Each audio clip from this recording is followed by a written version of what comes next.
ہماری لوگوں سے ناراضگیاں ہیں، رشتہ داروں سے، عزیزوں سے، محلے داروں سے، کاروباری لوگوں سے، سیاسی اور دیگر ہماری ناراضگیاں بن جاتی ہیں۔ ہم اگر دیکھیں کہ ہمارے جو ناراض لوگ ہیں، جن سے ہم ناراض ہیں یا جو ہم سے ناراض ہیں، تو ہم کہیں گے کہ یہ کاروباری وجہ سے ناراضگی ہوئی ہے، یہ رشتہ داری کی وجہ سے ناراضگی ہوئی ہے، یہ محلے کی وجہ سے ناراضگی ہوئی ہے، یہ فلاں فلاں فلاں فلاں۔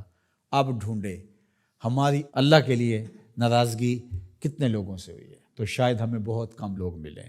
تو پھر اس کا مطلب یہ ہوا کہ ہمارا بغض اللہ کے لیے نہیں، اس طرح الحب للہ، ہماری لوگوں سے محبت، لوگوں سے پیار، رشتہ داریوں کی وجہ سے پیار، کاروباری سانج کی وجہ سے پیار، محلے گلی کی وجہ سے پیار، یہ کلاس فیلو ہے اس سے پیار، یہ کالج میں اکٹھے پڑھتے ہیں ان سے پیار، ان کی فلاں جگہ پہ سفر پہ ملاقات ہو گئی تھی ان سے پیار۔ جب ہم شادی بیٹی کی کرتے ہیں تو کارڈ لکھنے بیٹھتے ہیں تو یہ رشتہ داروں کے لکھ رہے ہیں، ان سے تعلق کس وجہ سے ہے؟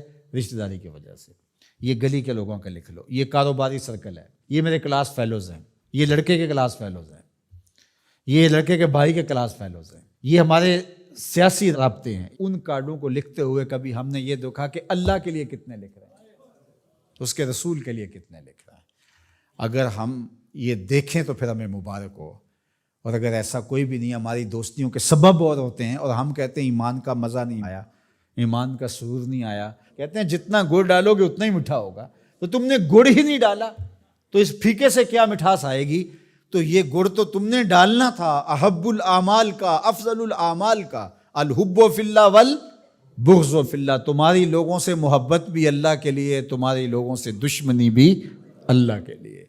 اللہ اکبر۔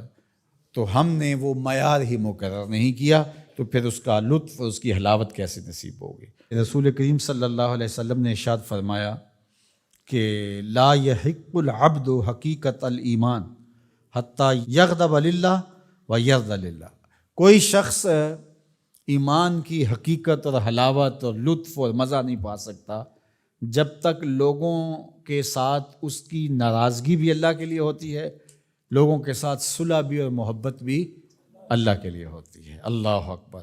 فَإِذَا فَعَلَ ذَلِكَ اسْتَحَقَّ حقیقت، اور اگر کوئی شخص ایسا کر لیتا ہے، اس سے اس کی لوگوں کے ساتھ محبت اور نفرت کا معیار، اللہ کے لیے محبت اور نفرت کا معیار یہ ہے، تو پھر وہ حقیقت ایمان کا نور پا جاتا ہے۔ پھر کیا ہوتا ہے کہ جب ایسے لوگوں کے ذکر اور ان لوگوں کی بات چھڑے یا ان لوگوں کے پاس جائیں تو وہاں بیٹھ کر کے تمہیں اللہ کی یاد آ جاتی ہے۔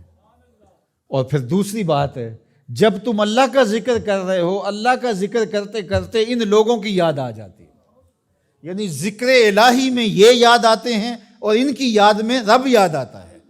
اللہ اکبر۔ یعنی پھر یہ اللہ کے ذکر سے الگ نہیں ہوتے، تم یاد رب کو کر رہے ہوتے ہو تو رب کے یہ دوست بھی ساتھ یاد آ جاتے ہیں، اور اگر تم ان کو یاد کر رہے ہو تو ان کو یاد کرتے کرتے رب یاد آ جاتا ہے، کیونکہ تمہاری ان سے محبت ہی اللہ کے لیے ہے۔ اسلام کی، دین کی، ایمان کی خوبصورت اور مضبوط کڑی یہ ہے کہ تم کسی سے پیار کرو تو وہ بھی اللہ کے لیے، کسی سے دشمنی رکھو تو وہ بھی اللہ۔